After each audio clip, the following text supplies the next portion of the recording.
नमस्कार, TV next मराठीमध्ये मी साक्षी आणि आजचा आपला विषय आहे शेअर मार्केट. ट्रेडिंग म्हणजे शेअर बाजारात कमोडिटी मार्केटमध्ये किंवा अन्य वित्तीय बाजारांमध्ये खरेदी विक्री करून नफा मिळवण्याची प्रक्रिया. या शेअर, कमोडिटीज, करन्सी आणि इतर फायनान्शियल इन्स्ट्रुमेंट्स देवाणघेवाण केली जाते. यामध्ये आपल्याला types of trading, risk, advantages आणि डिसॲडव्हान्टेजेस याबद्दल कन्फ्युजन असतं. यासाठी काही महत्त्वाचे टूल्सही वापरले जातात. तसेच ट्रेडिंगमध्ये नवीन माणसाने सुरुवात करताना काय केलं पाहिजे, कशापासून सावध राहिलं पाहिजे, या सर्वांचीच माहिती देण्यासाठी आज आपल्या बरोबर आहेत share market psychology trainer Anirudh Shelke sir. नमस्कार सर, टीव्ही नेक्स्ट मराठीच्या स्टुडिओमध्ये आपलं वेलकम. धन्यवाद, मनापासून धन्यवाद. तर तुम्ही शेअर मार्केटचा जे शेअर मार्केट जे करताय ते कधीपासून करताय सर? मी 2016 पासून स्टार्ट केलं आणि 2016 पासून इंटरेस्ट यायला लागला. 2017 पासून चालू करायला लागलो आणि 2017 पासून ते 2023 कंटिन्यू मी कायम प्रॉफिटेबल ट्रेडर राहिलो. 2022 साली तर 8 महिने असे होते की आम्ही एक दिवस सुद्धा लॉस पाहिला नाही. अशा पद्धतीने आणि 2020 पासून मी प्रोफेशनल ट्रेनिंग बॅचेस रन करायला लागलो. आता तर तुम्ही सांगितलं की 2016 पासून तुम्ही स्टार्ट केलं आणि तेव्हापासून तुम्ही अगदी प्रॉफिट मध्येच आहे. पण आता जे आपण बघितलं की ट्रम्पचा जो मधी विषय चालू होता, म्हणजे अमेरिकेचे राष्ट्राध्यक्ष ट्रम्प यांनी आत्ताच भारतावर 25% टॅरिफ लादलाय. याचा आपल्या मार्केटवर काय परिणाम होईल? हा एकदम क्वालिटी क्वेश्चन मॅम तुम्ही विचारलेला आहे आणि जो आता मुद्द्याला सरून म्हणजे जे आता ट्रेंडिंग आहे तोच आता विषय सगळेजण विचारत आहेत. बरोबर. तर याचे ना 2 पैलू आहेत. ते 2 पैलूच्या हिशोबाने आम्ही मार्गदर्शन करतो. पहिला आहे मॅम की तुम्ही कोण आहात या मार्केटमध्ये. तुम्ही ट्रेडर आहात का तुम्ही इन्व्हेस्टर आहात? इन्व्हेस्टर म्हणजे काय की एकदा शेअर खरेदी करतो आणि तो 10-20 वर्षासाठी ठेवतो. येस. तर जर तुम्ही इन्व्हेस्टर असाल तर मी तुम्हाला लिहून देतो, सांगतो की तुम्हाला चुकून सुद्धा घाबरायची गरज नाहीये. कारण हे असे उतार चढाव, अशा बातम्या प्रत्येक 2 वर्षानंतर होत असतात. 2008 जागतिक मंदी आली, 2011 ग्रीसचं झालं, 2013 पेपर टँट्रम, 2015 चायनाचं डिव्हॅल्युएशन, 2016 नोटबंदी, 2018 परत ट्रम्प वॉर केलं, ट्रम्पनं ट्रेड वॉर केलं, 2020 कोरोना. दर 2 वर्षानं काही ना काहीतरी येत असते. 2022 बघा युक्रेन वॉर झालं. येस. मग हे अशा गोष्टी होतच असतात. त्यामुळे तुम्ही जर इन्व्हेस्टर असाल तर तुम्ही चुकून सुद्धा घाबरू नका. उलट जे काय क्वालिटी स्टॉक्स असतील त्यामध्ये तुम्ही इन्व्हेस्ट करा. येस. आणि आता आपण ट्रेडरच्या हिशोबाने सांगतो. तर मॅम हेच मला आजच्या टॉपिक मध्ये कव्हर करायचं आहे की टॉपिकचं नाव आहे सायकोलॉजी आणि कुठल्या गोष्टीमुळे लोकांचे लॉसेस होत असतात. येस. म्हणजे तेच की शेअर मार्केटमध्ये लॉसेस होऊ नये यासाठी आपण मार्गदर्शन तर करण्यासाठी आलेलो आहोत. पण अशी कोणती कारणं आहेत जे माझ्यासारख्या नवख्या व्यक्तीला समजतील आणि माझे होणारे लॉस कमी होतील? सांगतो. मला एक विचारायचं, तुम्ही ट्रम्प बद्दलच विचारला. येस. ही 25% टॅरिफची बातमी आली. येस. मला सांगा ही काय आहे, बातमी आहे की नाही? हो. डन. तर मी आता तुम्हाला सांगतो, जे कोण सक्सेसफुल आणि प्रोफेशनल ट्रेडर आहेत ते बातम्या बघत नाहीत. Is it clear? ते त्याचा चार्ट बघतात. येस. तर आता मी तेच सांगालोय की लोक बातम्या बघतात, घाबरतात आणि मग शेअर मार्केट मधनं लॉस करून बाहेर जातात.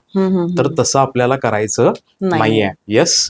तर हे का करायचं नाही? सगळ्यात पहिली गोष्ट, तुम्ही जर वही पेन आणला असाल व्ह्युअर्सना तर तुम्ही वही पेन ओपन करा आणि सांगतोय ते पहिलं वाक्य लिहून घ्या. चुकून सुद्धा बातम्या बघायच्या नाहीत. येस. चुकून सुद्धा बातम्या बघायच्या नाहीत इन द सेन्स व्हॉट की न्यूज रिलेटेड, फायनान्शियल रिलेटेड जे काय चॅनल, जे काय बातम्या असतील त्या शक्यतो अवॉइड करायच्या. त्याचं रिझन काय ते मी तुम्हाला एक्सप्लेन करतो. मला सांगा मॅम, 2020 कोरोना आला. कोरोनाच्या काळात लॉकडाऊन लागलेलं, लोक जात होते, एक्सपायर होत होते. बरोबर आहे. पॅनिकचं वातावरण होतं. सगळ्यात जास्त गरज कशाची होती? वॅक्सिन. बरोबर आहे. मी तुम्हाला एक सिम्पल एक्झाम्पल देतो. धरून चला जगाला सगळ्यात जास्त वॅक्सिनची गरज आहे आणि तुम्ही कोण आहात? एका फार्मास्युटिकल कंपनीचे मालक आहात. डन. कुणाकडेच वॅक्सिन नाही आहे आणि लोक पॅनिक व्हायलेत आणि सडनली एकदम तुमच्या रिसर्च अँड डेव्हलपमेंट डिपार्टमेंटनं तुम्हाला एक गोड बातमी दिली दुपारचं. काय सांगा? की वॅक्सिन अवेलेबल झाली, आपल्या फॅक्टरीमध्ये तयार झालेली आहे. ओके. मग ही बातमी काय आहे? चांगली आहे का? खूपच चांगली आहे. बेस्ट आहे. येस. ओके. मग आता तुमची कंपनी शेअर मार्केटमध्ये लिस्ट आहे. मग मला सांगा, ही बातमी जर उद्या बाहेर कळाली, मार्केटमध्ये आली, तर उद्या तुमचा शेअर काय होणार? चढणार. एकदम आग लागेल. बरोबर. येस. मग काय करूया, देऊया की नको? द्यायला पाहिजे. बर. अजिबात नाही द्यायची. नाही द्यायची. का नाही द्यायची? हा. बिकॉज हा. तुम्हाला माहित आहे ना शेअरचा भाव वाढणार आहे, मग तुम्ही बातमी का देणार? तुम्ही मालक आहात ना, तर सगळ्यात पहिला तुम्ही तुमचे शेअर खरेदी करताय. Okay okay. येस. मग तुम्ही एक धरून चला, एवढे मोठ्या कंपनीचे मालक 100 करोडचे शेअर तुम्ही बाय केले. येस. मग आता मला सांगा, आता द्यायची की नाही? आता देऊ शकतो? नाहीच. आपल्या नातेवाईक वगैरे सगळ्यांना सांगायचं की असं हा. असं झालेलं आहे, हा. त्यांचा पण फायदा व्हावा अशी इच्छा असते बरोबर की आहे, नाही? बरोबर आहे. मग तो तसं करतोय हा, हा. आणि त्याचे नातेवाईक रिलेटिव्ह त्याच्याच लेवलचे असतात. हा, हा. दॅट इज वाय ते तेवढे फंड लावतात. लावतात. आणि ऑब्व्हियसली त्या शेअरचा भाव काय झालेला असतोय सांगा? 100 रुपयेवरनं तुम्ही वाढलेला बाय केलाय असतो. नातेवाईकांनी, वाढलेला असणार. बरोबर आहे. तो एवढी मोठी इन्व्हेस्टमेंट असते की तो 4-5 दिवसातच सडनली 100चा 200-250 जातोय एका महिन्यात. येस. मग आता मला सांगा, तुमच्या शेअरचा भाव काय झालेला आहे? कमी झालाय का वाढलाय? वाढलेला आहे. आणि तुम्हाला काय झालाय? प्रॉफिट झालाय की प्रॉफिट नाही? झालाय. कागदावर तरी तुम्ही श्रीमंत आहात. हो, बरोबर बरोबर आहे. पण तुम्हाला आता त्यातनं त्या शेअर मधनं बाहेर पडायचं आहे. तुम्हाला तो शेअर विकायचा आहे. विकणार कसं? कारण समोर जे रिटेल छोटे सामान्य इन्व्हेस्टर असतात, बरोबर. त्यांना सुद्धा माहित आहे की बाबा 100चा 250 झालाय, महाग झालाय, तो घेईल का? नाही घेणार. मग आता एक काम करायचं, न्यूज चॅनलला फोन लावायचा आणि सांगायचं की माझ्याजवळ व्हॅक्सिन आहे. Okay okay okay. आणि तुम्ही काय खोटं बोलताय का? नाहीच ना. प्रामाणिकपणे जे काय आहे ते सांगा लागलाय. हो. आणि ही बातमी जेव्हा प्रसारित होईल तेव्हा मला सांगा, सामान्य लोक काय करतील? घ्यायचा प्रयत्न करणार ना. अगदी बरोबर, अगदी बरोबर. येस. मग तिथं शेअरचा भाव आणखीन वाढतो. 250चा कितीला जातो? 400ला जातो. येस. आणि तिथं मग तुम्ही काय करायला लागताय? विकायला चालू करायला सुरुवात करताय. येस. मग एक ध्यानात ठेवा, हे ज्या काही ठराविक चॅनल्स आहेत, मी नाव नाही घेऊ शकत, पण ठराविक चॅनल्स हे अशा बातम्या प्लांट करतात. का तर एका मोठ्या माणसाची पोझिशन काय झालेली असते? अडकलेली असते. सो जो प्रोफेशनल ट्रेडर असतो तो कधी पण कशावरती लक्ष देत असतो? त्याच्या चार्टवरती, बाकीच्या कुठल्या गोष्टीवर नाही. सो ट्रम्पच्या बातमीमुळे जरी समजा एखाद्याला वाटलं असेल की बाबा परिणाम झालाय, जो प्रोफेशनल ट्रेडर आहे ना, त्याला 3 दिवसापूर्वीच हे कळालेलं आहे की बाबा हा फॉल होणार आहे. आणि हे कोण सांगितलेलं आहे सांगा? चार्ट. मी तुम्हाला फक्त एक वाक्य सांगतो की चार्ट इतका ताकदवान असतोय की कंपनीच्या मालकाला सुद्धा माहित नसतंय कंपनी बुडणार आहे. चार्टला पहिला माहित असतंय. त्यामुळे फोकस तुम्ही कशावर करणार आहात? चार्टवर. Is it clear? सो शक्यतो न्यूज बघण्यापेक्षा तुम्ही चार्टवर फोकस करा. ओके. आता तुम्ही ट्रम्प विषयी तरी सांगितला, म्हणजे आता मार्केटमध्ये कसं आपण लॉसेस किंवा हे करू शकतोय. मग शेअर मार्केटमध्ये लॉसेस होऊ नयेत यासाठी आपण तर मार्गदर्शन करण्यासाठी तर आलेलोच आहे. पण अशी माझ्यासारखी जर एखादी नवीन व्यक्ती असेल मार्केटमध्ये, तर माझे लॉस कमी होतील याबद्दल तुम्ही काय सांगाल? मी तुम्हाला सगळ्यात पहिली गोष्ट सांगतो मॅम, तुम्ही बघा, आता शेअर मार्केटमध्ये भरपूर लोक यायला लागलेले आहेत. येस, सगळेजण आले.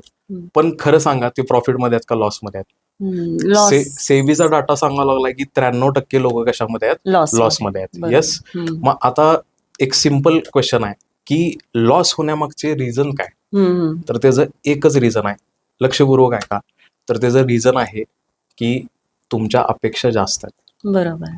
मॅम, तुमचं कॅपिटल रिटेल इन्व्हेस्टर आहे, सुरुवात कधी पण लहानच होते. माझी 5,000 रुपयानंच झालेली. तर मला एवढंच सांगायचं आहे की तुमच्या कॅपिटल लहान असते. आता 50,000 1,00,000 रुपये पकडा, पण त्याच्यामध्ये तुमची सगळी आयुष्यातली स्वप्न तुम्हाला पूर्ण करायची. बरोबर. फक्त त्या 1,00,000 आणि ते पण कशातनं? Share market. आणि त्या अपेक्षेच्या हव्यासापोटी माणूस मोठ्या मोठ्या रिस्क घ्यायला लागतो छोट्या कॅपिटलवर, आणि त्याचं कॅपिटल वाईप आउट होतं. मग हे मेन रिझन आहे. समजलं? आता एक तुम्हाला प्रॅक्टिकल सांगतो की धरून चला मॅम, तुमच्याकडे 10,00,000 रुपये फंड आहेत.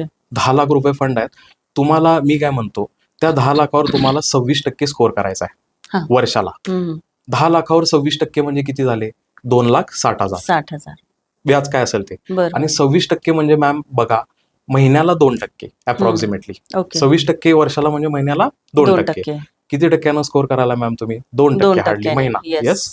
आणि एंड ऑफ द इयर 2,60,000 ते ऍड केले तर किती होतील? 12,60,000. आता मी काय तुम्हाला सांगतो, ते 12,60,000 आहेत, ते आहे तसे पुढच्या वर्षी कॅरी फॉरवर्ड करायचे. आणि त्याच्यावरती पण किती टक्के स्कोर करायचं त्या वर्षी? 26%. येस. असं किती वेळा करायचं? एक्झाम्पल 30 वेळा. 30 वेळा. ओके. 10,00,000 रुपयेच आपला फंड असणार, त्याच्यावर स्कोर किती करायचा आहे? 26%. येस. 1% पण जास्त नाही, 1% पण कमी नाही. ओके. किती होतील असं मी लोकांना विचारतोय. तर लोक त्यांना मी हिंट पण देतोय की इथं चक्रवाढ व्याज कंपाऊंडिंग इफेक्ट येणार, तरी लोक मला सांगतात की सर 1 ते 3 करोडच्या दरम्यान होतील. Yes, the right answer is ma'am 102 crore. किती होतात 30 वर्षात? हा, मी तुम्हाला पीडीएफ देतो. किती होतात? 102 करोड 10 लाखाचे. आणि महिन्यानं किती टक्के स्कोर करायला तुम्ही? महिन्याला 2% आणि वर्षाला 26. 26. येस, मग this is the magic of compounding. समजते? मग मला तुम्हाला सांगायचं आहे, आता लेजेंडरी जसं क्रिकेट म्हणल्यावरती सचिन तेंडुलकर येतोय, तसं शेअर मार्केट म्हणल्यावर कोण येते? Warren Buffett. बरोबर. त्या व्यक्तीनं वयाच्या 10व्या वर्षी सपोज एक्झाम्पल 10 लाख रुपये होतं अप्रॉक्सिमेटली कॅपिटल. त्यांचं आता व्हॅल्युएशन 9 लाख करोड आहे. मग त्यांनी किती टक्क्यांनी स्कोर केला असेल? आपल्याकडं गुगल नावाचं सर्च इंजिन आहे.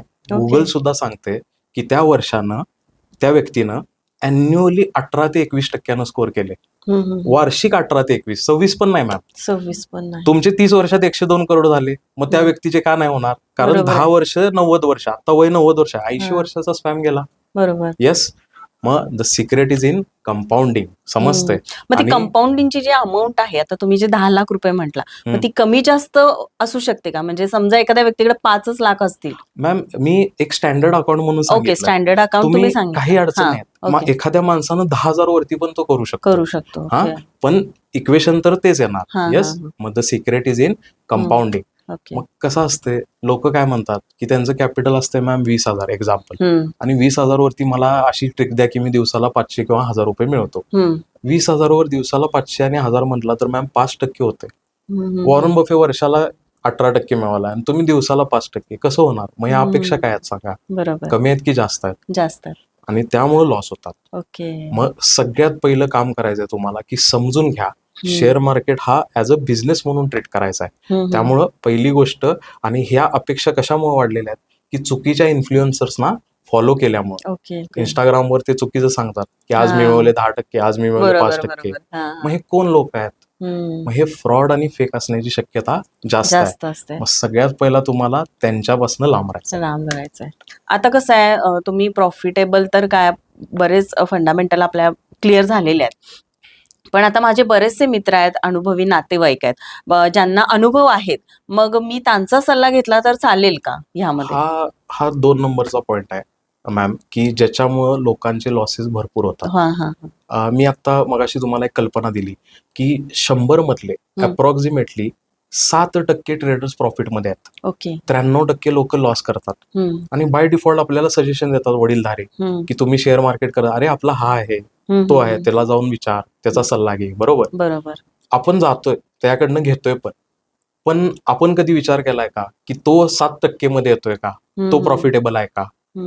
तोच जर प्रॉफिटेबल नसेल आणि तुम्ही त्याचा सल्ला घेत असाल तर तुम्ही प्रॉफिटमध्ये याल का? नाहीच येणार. मग एक लक्षात घ्या, कुठल्या सुद्धा तुमच्या रिलेटिव्ह मित्राचा सल्ला घ्यायचा नाही, because it is your hard ऑन मनी. समजते? ते लॉसेस झाले ते भरून देतील का तुम्हाला? नाही. त्यांना शक्यतो विचारायचं नाही. आणि भरपूर लोकांचे लॉसेस माझ्या दाजींनी सांगितलं, माझ्या साडूंनी सांगितलं, असं करून झालेलं आहे रिलेटिव्ह मध्ये. सो तसं करायचं नाही. ओके. मग आता तुम्ही तर सांगितलं की कोणाची मदत तरी घ्यायची नाही. प्रोफेशनल ज्या वेळेला आपण शिकेल त्याच वेळेला आपण त्याच्यामध्ये इंटरेस्ट दाखवायचा.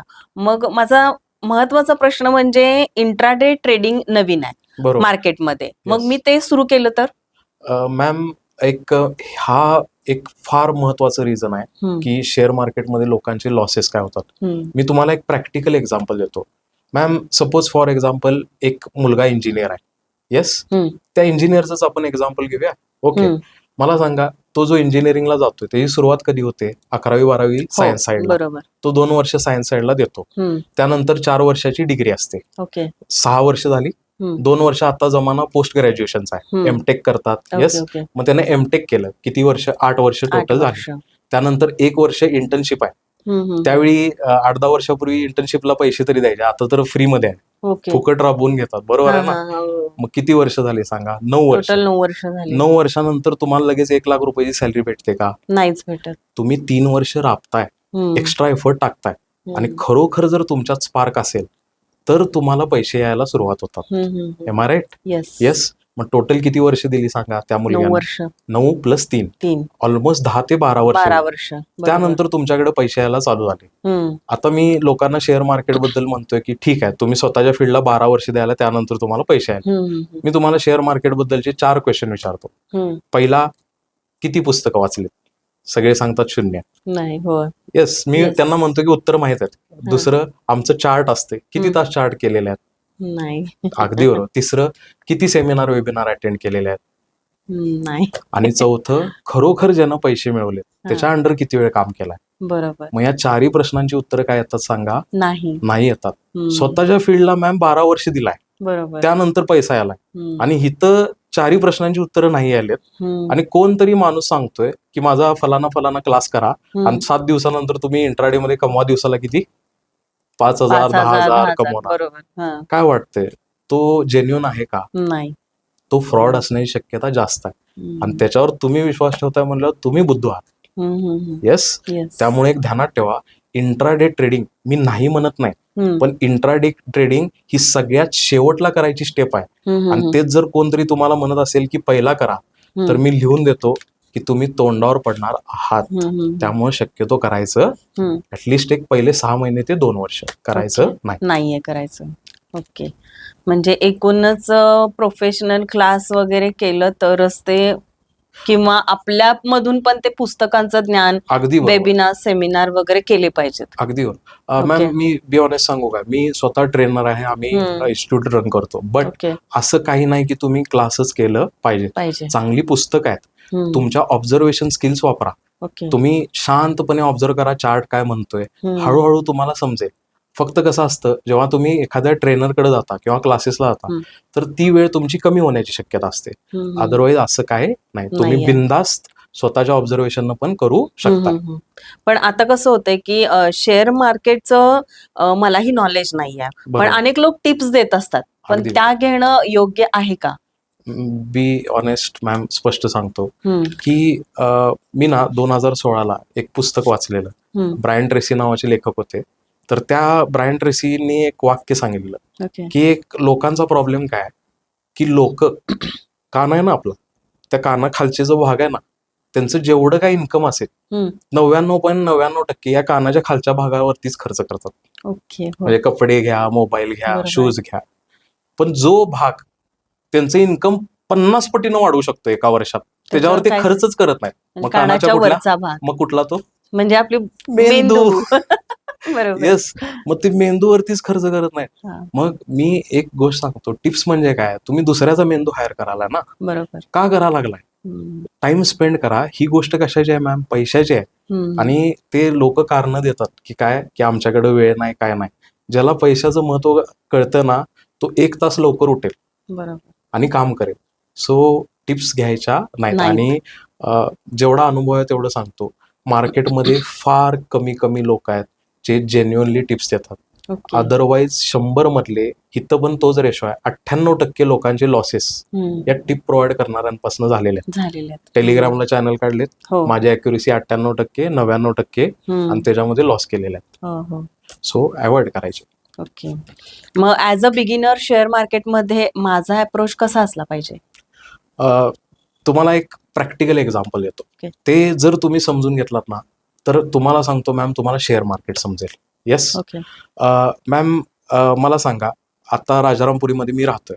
राजारामपुरीमध्ये फ्लॅट एक्झाम्पल घ्यायचा म्हटला तर त्याचं पर स्क्वेअर फूट आता रेंट आहे, रेट चालू आहे 6,000 रुपीज, 6,000 रुपये काहीतरी चालू आहे. अप्रॉक्सिमेटली 600 स्क्वेअर फूटचा 1 BHK जर फ्लॅट असेल तर त्याचं व्हॅल्युएशन किती झालं? 36 लाख. आणि ते GST वगैरे पार्किंग 40 लाख पर्यंत जाते. आता 40 लाख रुपयाला मॅम तुम्ही परचेस केला, तुमचं स्वतःचं घर आहे, तुम्ही तो flat purchase as a investment केलेला, एम आय राईट? आता तो तुम्ही रेंटनं देणार की नाही? देणार. किती रुपये रेंट आहे राजारामपुरीत? तुम्ही सांगा अंदाजे. राजारामपुरीचा रेट खूप जास्त आहे. असू दे की, तरी 15-20च्या 1 BHK मॅम, 1 BHK साधारण 10,000. अगदी बरोबर. 9,000 ते 12,000. येस. हा रेंट चालू आहे, 9,000 चालू आहे. येस.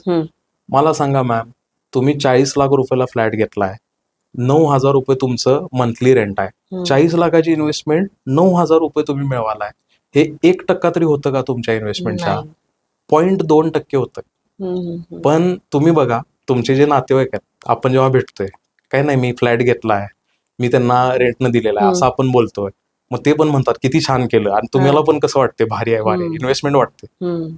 तुम्हाला ही इन्व्हेस्टमेंट स्मार्ट वाटते की बाबा 40 लाख रुपये मी दिलेले आहेत आणि 9,000 मिळाले, 1% पण नाहीये. बरोबर.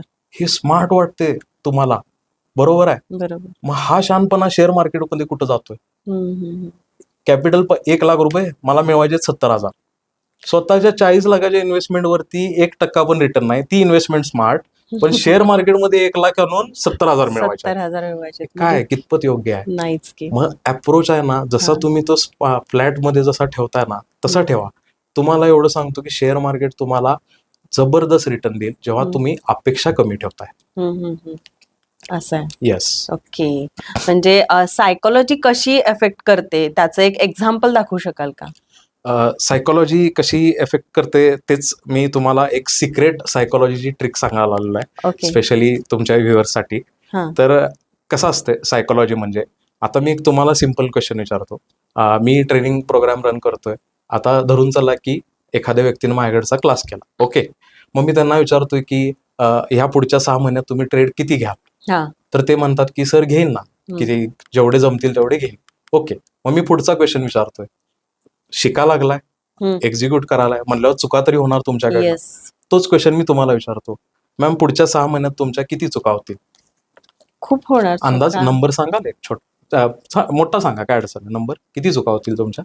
होतील 20-25, अगदी 50 पर्यंत पण जाऊ शकते. बरोबर, 100 पकडा, डन नाही. तर मी त्यांना काय सांगतोय की एक काम करायचं, आज मार्केटमध्ये जायचं आणि एक चांगली वही घ्यायची, ओके, आणि त्या बुकला ह्या चुका लिहिण्यासाठी ती घ्यायची आहे. येस. मग त्या बुकला नाव काय? मिस्टेक बुक म्हणतात लोक, अजिबात नाही, त्याला लेसन बुक म्हणायचं. ओके ओके, समजतंय? म्हणजे त्या चुका लिहून आपण त्यातनं सुधारणा करणार. अगदी बरोबर. मी त्यांना काय सांगतो की तुम्ही ज्या काही चुका कराल त्या सगळ्या त्याच्यामध्ये नोट डाऊन करणार आहात. चूक नंबर 1, चूक नंबर 2, बारीक सारीक पण लिहायच्या. साधी सांगू, मी एक दिवस ना मॅम लेट उठलो आणि त्यामुळे माझा ट्रेड राहिला, तर मी ते लिहून घेतो, आज मी लेट उठलो, आणि त्याच्या खाली सुधार लिहायचं. काय लिहायचं? सुधार, की मी काय करणार, तर मी नेक्स्ट टाइम परत लेट उठणार नाही. येस. आणि ते दररोज तुम्हाला वाचायचं आहे. किती? 6 महिने. डन आहे. मग 6 महिने तुम्ही चुका नोट डाऊन केल्या.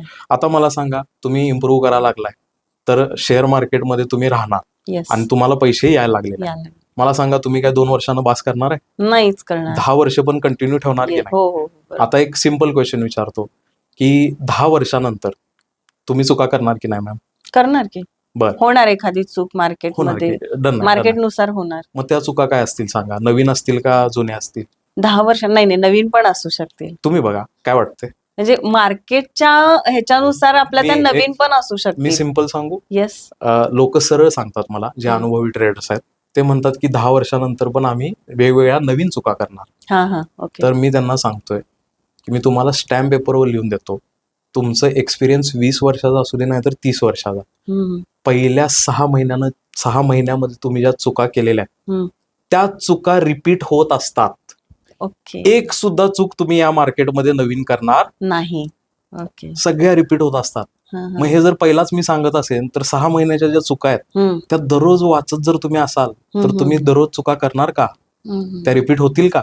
नाही होणार. बरोबर आहे. मग आम्ही ते सांगतो की दिस इज द ट्रिक.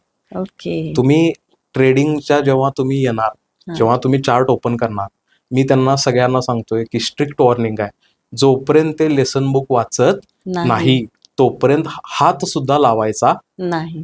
आणि ते लेसन बुक जर वाचलं ना तर तुमच्या चुका कमी होतात, आणि चुका कमी झाल्या की लॉसेस कमी, आणि लॉसेस कमी झाले की काय वाढणार? तुमचे प्रॉफिट. सिम्पल. येस. तर आमच्या व्ह्युअर्ससाठी तुम्ही काय सांगाल सर? मॅम सिम्पल आहे, शेअर मार्केट कॉम्प्लिकेटेड अजिबात नाही. तुम्हाला फक्त एकच काम करायचं आहे, तुमच्या अपेक्षा ज्या आहेत ना त्या सगळ्यात पहिला कमी करा. एक्सपेक्ट लेस. स्टॉक मार्केट तुम्हाला सरप्राईज करेल. तुम्हाला एक साधी ट्रिक सांगतो की तुम्हाला पण सांगतो, जे लोक शेअर मार्केटमध्ये आहेत ना, ज्यावेळी त्यांच्या अपेक्षा जास्त असतात कॅपिटल गमावलेलं आहे, आणि ज्या दिवशी त्यांच्या अपेक्षा कमी असतात तेव्हा असे रिटर्न भेटतात की ते इमॅजिन करत नाही. त्यामुळे तुम्ही अपेक्षा कमी ठेवा. आणि सगळ्यात महत्वाचं की जे काही आता पार्ट आपण डिस्कस केला की ह्या गोष्टी करायच्या नाही नाहीयेत. तर त्या तुम्ही करू नका. तुम्ही बिगिनर असाल किंवा तुम्ही प्रोफेशनल असाल ओके. तर तुम्हाला इतकंच सांगतो, जर बिगिनर असाल तर तुम्ही भविष्यातले 70% संभावित लॉस या जर गोष्टी केल्या तर तुम्ही अवॉइड करू शकता. Okay, thank you sir. म्हणजे शेअर मार्केट बद्दलची खूपच छान आज तुम्ही माहिती दिली आहे. आणि म्हणजे मला एक आपल्या व्ह्युअर्सना सांगायचं आहे की सरांनी आज आपल्याला जे काही सांगितलं, म्हणजे आपण ज्या वेळेला शेअर मार्केटमध्ये एंट्री करतो, ट्रेडिंग करायला सुरुवात करतो, त्यावेळेला इतर कोणाचं न ऐकता, म्हणजे मित्र असू देत, नातेवाईक असू देत, किंवा आपला अभ्यास पूर्ण त्याविषयी नसेल तर त्यामध्ये उतरूच नाहीये लोकांनी. अगदी व्यवस्थित अभ्यास करूनच त्यामध्ये एंट्री केली पाहिजे. अगदी बरोबर. बरोबर ना सर? कारण हा मॅम तुमचा पैसा आहे आणि it okay. Is your hard earn money. Yes. आणि त्याच्याबरोबर तुम्ही जर खेळ करत असाल तर तुम्हाला पैसा रिस्पेक्ट नाही करणार. तर आज सरांनी आपल्याला शेअर मार्केट बद्दल खूप छान माहिती दिलेली आहे. आणि नक्कीच हे तुम्ही ऐकल्यानंतर तुम्हालाही यामध्ये बरेचसे तुमचे डाऊट्स क्लिअर होतील. तर सर, आज तुम्ही इथं आलात आणि आम्हाला खूप छान मार्गदर्शन केलात, याबद्दल तुमचे मनापासून आभार. धन्यवाद. थँक्यू.